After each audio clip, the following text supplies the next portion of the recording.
ትክክለኛው መልስ የትኛው ነው? ከአምስቱ ስንት ታገኛላችሁ? he blank not like ሽሮ A do B does C is and D has alright so general የሆኑ ነገሮች ላይ ኔጌቲቭ ለማድረግ ስንፈልግ እነዚህ ሁለቱን እንጠቀማለን። የመጀመሪያው don't ሲሆን the other one doesn't የሚል ይሆናል ማለት ነው። doesn't so ልዩነታቸው ምንድነው? don't የሚለውን የምንጠቀመው ለማን መሰላችሁ? ለአይ ለዊ ለዩ እና ዘይ እንዲሁም ፕሉራል ወይም ደግሞ ብዙ ስሞች በሚሆኑበት ጊዜ ማለት ነው።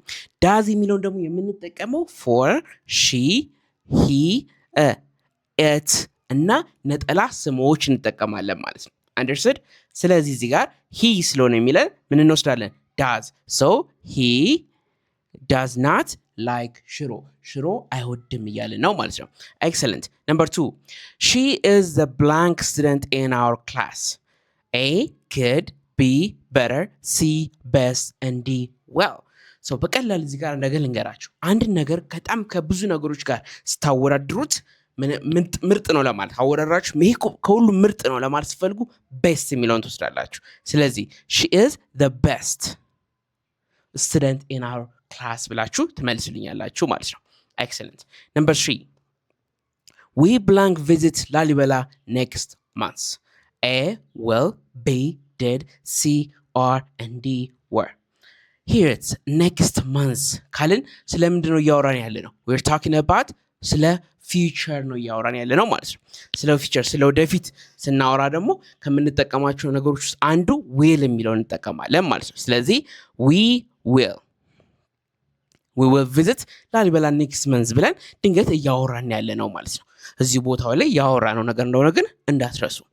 excellent number 4 she blank coffee every morning morning በየቀኑ የምናደርገው ነገር ከሆነ ደግሞ የቴንስ አይነት ምን ይባላል? present simple ይባላል። present simple ከሆነ ደግሞ ሁሌም መርሳት የሌለብን she he it ወይም ደግሞ ስም በሚሆንበት ጊዜ ቨርቡ ላይ መጨመር አለብን፣ ኤስ መጨመር አለብን ማለት ነው። ስለዚህ she drinks እንላለን ማለት ነው። she drinks coffee every morning ብለን እንመልሳለን። next question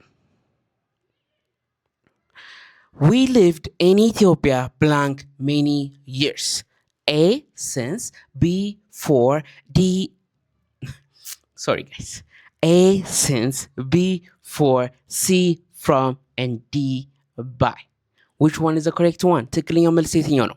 alright so የዚህን ትክክለኛ መልስ እናንተ ኮሜንት ሴክሽን ላይ እንጽፉልኝ እፈልጋለሁ። እንግሊዘኛ መማር ከፈለጋችሁ እንግሊዘኛ ማውራት ከፈለጋችሁ የግሩፕም የፐርሰናል ማለትም ከሌሎች ሰዎች ጋር መሆናችሁ የምትማሩ ብቻችሁን መሆናችሁ ተምራችሁበት ለውጥ የምታመጡበት ክላስ ስላለን ጊዜው አሁን ነው የመማሪያ ባዮ ላይ ባሉ ቁጥሮች ደውሉልን ወይ ደግሞ ቀጥታ እዚህ ቲክቶክ ላይ ሜሴጅ ብጽፉልን እናወራችኋለን ማለት ነው። thank you for watching Brian English thank you for the support ለምታሳይኝ ሰፖርት ሁሉ አመሰግናለሁ።